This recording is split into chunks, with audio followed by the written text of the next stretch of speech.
we're back with Linkara's favorite part. Tell us why. I'm not sure why exactly. I think it might be because of Suede's return. I think one of my favorite camera angle in the entire thing is that one take we did of the pan shot where we spin around from the back of his head to the front and then he takes off the mask. There's something about that return and just so triumphant, and we've gone through all these tribulations so far and people throwing lightning bolts and crap at us. So just to have that, hooray, Suede is back, I'm chipper and I like happy things. I wanted to just tell in really quickly here. There's a take here that Ellis has where, for my little friends, at the stairwell, like right here, and we're in the other room. Like the people that are not in the shot are in the other room, but we're hearing Ellis just lose his shit, and we can't help but cackle like hyenas. And then we hear Doug just call out from the other room, "Shut up! It's not that funny."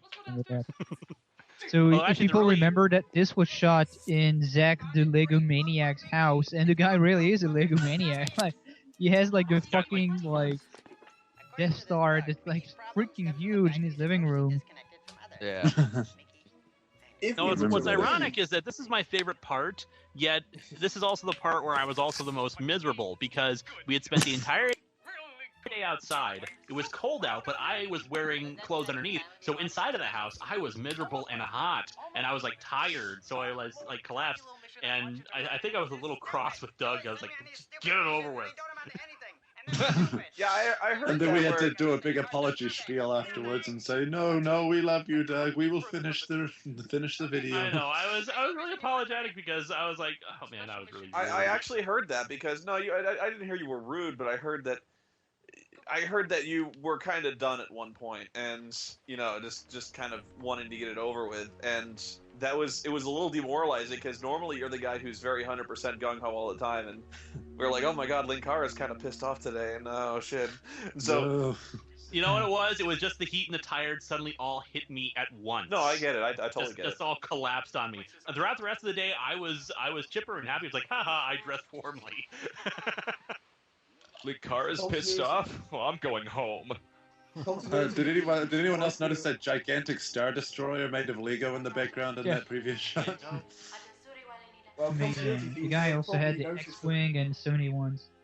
Continuity teams might have noticed that the house hasn't changed. They're hilarious, and she does a different one each time.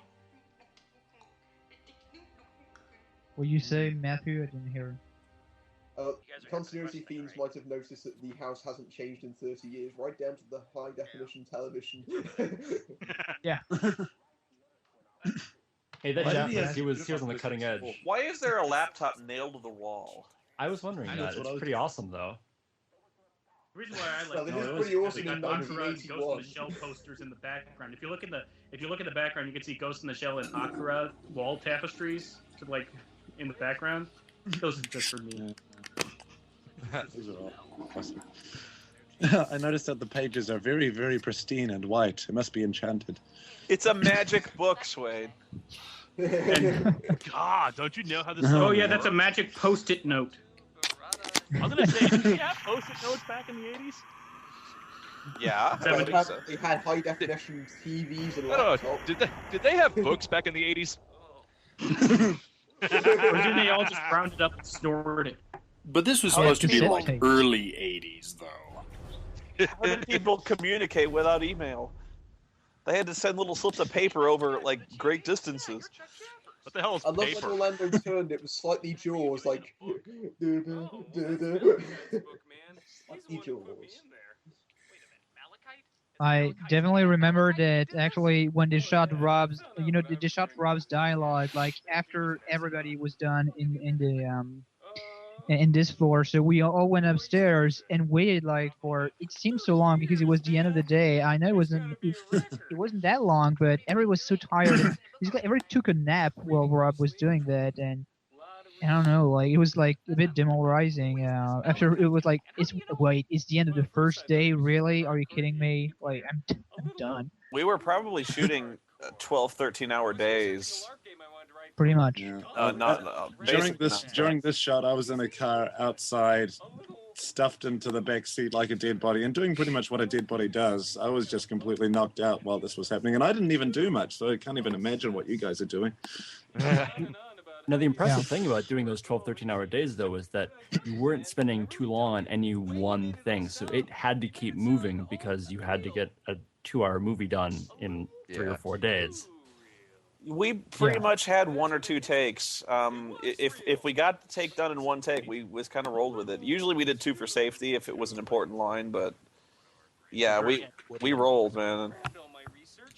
Paper photo, my goodness. I love how the picture is from the exact same neighborhood that the finale is happening. Well, obviously he was looking for the hand. A lot of Orlando's stuff was shot in kind of like a secondary shooting session after we'd all gone home because Orlando lived closer. But yeah. Orlando stuff was the climax. We had Orlando for the first day of shooting, but I think that was mostly about it. And he came a little bit for the Team B shooting for that scene, but I think that's about it. I love Jeffers's wig. It looks like Spoony's wig from the Housewife. Yeah. My wig from the what? From when you were the housewife. That was a red wig. Pick up the croutons. Oh, I forgot what I was gonna do. I didn't know how he wanted to do the performance because he was just kind of like, just do it. So I did it with like, I must have done like 20 different takes of that one line. Did you ever pick up the croutons? Of varying types of housewives. So I did one that was very sweet. I did one that was very perky. I did one that was an alcoholic. I had this big tumbler of like, it was basically apple juice, but it looked like gin. So I the surly growling, "Shut up already! Mommy's on the phone." Yeah, I did. Mommy's on the rock. I did right. varying degrees of. I called it the cigarette hag take, where I was. Yeah. I was like, "Did you ever pick up the croutons?" So Doris Grau then. Yeah, and so I was supposed to be tempted to do like the Terry Jones falsetto there for the wife, but no, it was good to just completely. Oh, I did. No, I did a Monty Python. I was like, "Hello, did you ever pick up the croutons?" You know, like. If no one's really got something to say right now, I want to tell a quick story about me and Brad at Target, if y'all wouldn't mind. Go right ahead. I know this. All right.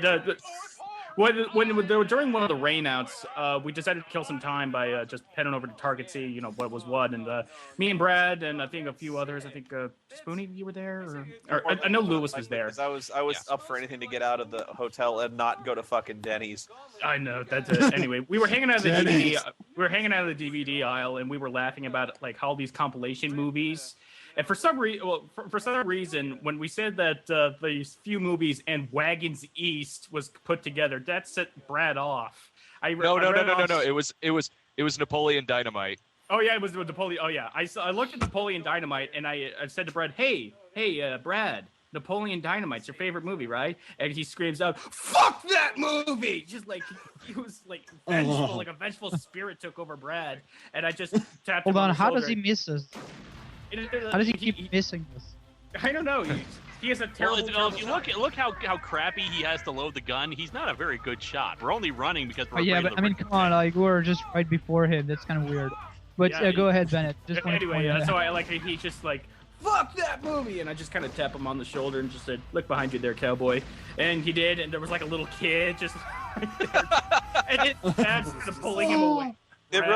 It really was quite something having like 6 or 7 critics in the movie aisle at Target, because we all just start kind of pointing at movies and going like, "Look at this shit. Final Fantasy, the spirits within, fuck that movie." And then everyone's like, you're like, "Oh, you think that's bad?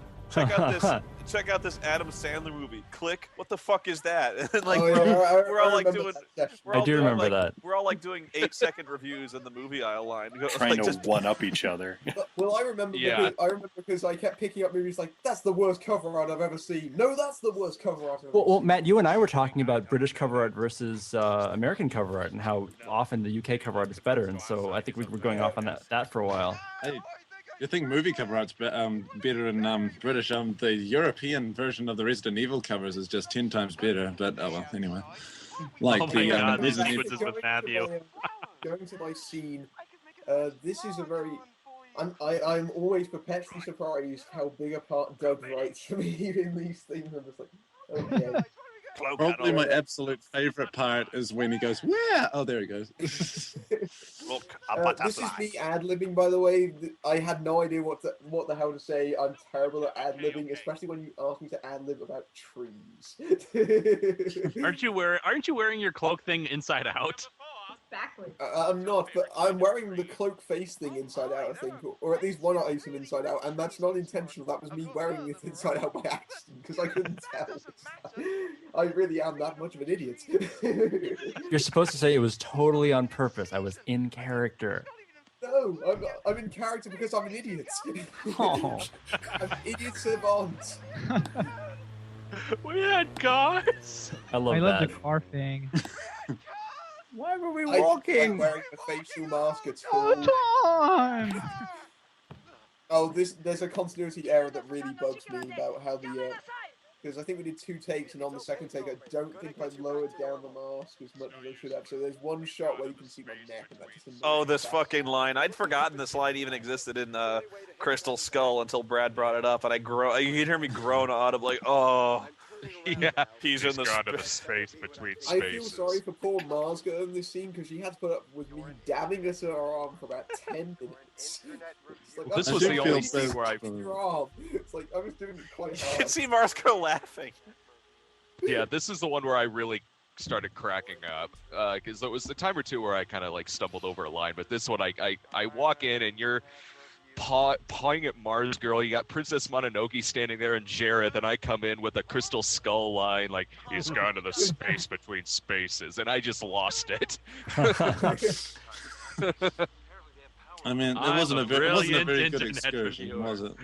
I mean, it wasn't a very good excursion for Cinema Snob, was it? Because not only do you swear in front of a small child, but you also punch Looper in the face. So it just I wasn't always good. swear in front of in front of small children. In fact, I did it again like 20 minutes later. Like we were kind of laughing about the situation, and Lewis says, "Wait, what happened?" And then Sage said something like, "We brought up Napoleon Dynamite," and again I was like, "Seriously, fuck that movie!" And there was a kid like 5 feet Walking away. past us.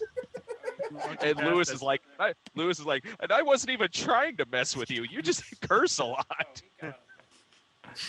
Just around small children. There's is a all. laptop nailed to the wall. What is that? Do we have a It's surveillance art. system or something? It's new age Oh, artwork, duh. It That's a symbolizes figure that how out. It It really is the symbolizes guy's how basement. all of these laptops and technology create walls around us. Oh, very nice.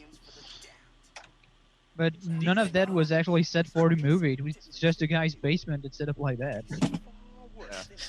With laptops nailed to the wall. Yeah. Hey, if you Remember- look in the background, you can actually see the where Doug did the "It's Time" thing from Kickassia. Yeah. That's the song. Oh yeah. Yeah, right. Do you remember how tired, at least I got, of the only restaurant near the hotel was Denny's? Mhm. Yeah. There was a pub. No, There was a pub as well. Yeah, well, I it was. loved the pub. No, the pub was awesome. That was where everybody got introduced to the wonder that is the Irish car bomb, or at least Yeah. those who braved it. But I was like, I was wanting to go to the bar like every meal because like the first day I had breakfast, lunch, and dinner at Denny's, and I could never look at a Denny's again for as long as I lived. If I'm Yeah. allowed to, could I Think talk with about us, Nova. American cuisine? And it was a Bring bad us Denny's. into oblivion. Can It was a talk bad about Denny's? American cuisine for a second? Can I? Sure. All right, I'll elaborate. I don't think American Denny's is cuisine- a very appropriate example, but go ahead. American cuisine just generally, be it the hotel, Denny's, or the pub. Yeah, that just ended me. And by the way, I should mention that my portion sizes are. I was like, what the hell is wrong with the portion sizes? So every meal, and I mean every meal, I ordered off the starter menu, and even then I didn't finish 7 bits of it. I'm not kidding. No, we have bigger portions. Yeah. I just know that somebody that somebody at some point is going to ask me about the magic that I use on my show and ask, well, how come it doesn't drain your life force like it does in this? Someone's already done that. I know. No. Here's the thing. I'm going to explain it. I'm going to say that my hat protects me, and that's why I wear the hat. And now we know. This dorky-looking hat is the only thing protecting me from the real bad guys. Lewis, your hat is a lampshade. Brad, tell us the story of for the viewers at home. I know the story, but of the asshole waiter at the hotel. Oh my God! Oh God! Sorry, God! I'm sorry. I wish. Huh? I'm sorry, we were both there for that. Yeah. It was me, you, Ed, and Mickey and Phelan. We go into the restaurant. We got this surly waiter who was like 70 years old. This guy was cranky as hell. Like, I don't know if there was like some youngsters in there before who stiffed him on a tip or something, but we walk over. He's about to sit us at a table, and I say, can we have a booth? Because my back kind of hurts, and he's like, oh, God, and I'm like, okay, if it's a problem, and he's like, no, it's fine. So he sits us at the booth, and then everything we ask of this guy, it was like we were asking him to sacrifice his child. Like it was that hard for him to do something. And like, with Phelan was like, can I have some red sauce with mine? And the guy's like, you mean marinara? And he's like, the red sauce. And the guy's like, sir, red sauce is marinara. And it got to the point to where Mickey was intentionally asking him for more things just to piss him off. And not the things either. We were asking for more bread. We were just asking for some butter for the bread. And everything, more water, forget it, man. Like, it's like, like slapped him in the face. And before we even got in, he was trying to get us away from there. He was like, would you like to sit at the bar? Or would you like to come in here? It was like, well, we'd like to come there. It was like, oh. Hey, man. Suede's mask. Suede, it's your scene. Come on. Okay, I got it all buffering. What time are we on here? You just about. There you go. You just revealed. Oh shit, you're in this movie, man. Where have you been? Suede, what are you doing here? Oh well. I guess I just was completely confused. I was just stopping by. Oh, there we go. I always thought that it would actually be a bit more dramatically effective if, they did the big turn and then I lift up my mask and then I go, critic, and then it goes, to be continued. But I don't know. This one probably looks a bit better. Actually, no, I think that would have been better. That would have been a cliffhanger. It would have been a good cliffhanger, but what I like about this scene... You stay in New Zealand? What? Sorry, what I like about this scene is... Sorry, go ahead, Ben. Oh, I'm defeated, I know. No, Okay. all I wanted to Lewis, know is, well, since you've spent you've been gone for 2 years, did you stay in New Zealand or did you travel around the world? No, I was actually in New Zealand. They only send you to one general area for the whole 2 years, and I got sent to the equivalent of, I don't know, someone from Utah being sent to Idaho. It's someone. I got sent to New Zealand. Okay. All right. Well, we'll finish the story in part 6.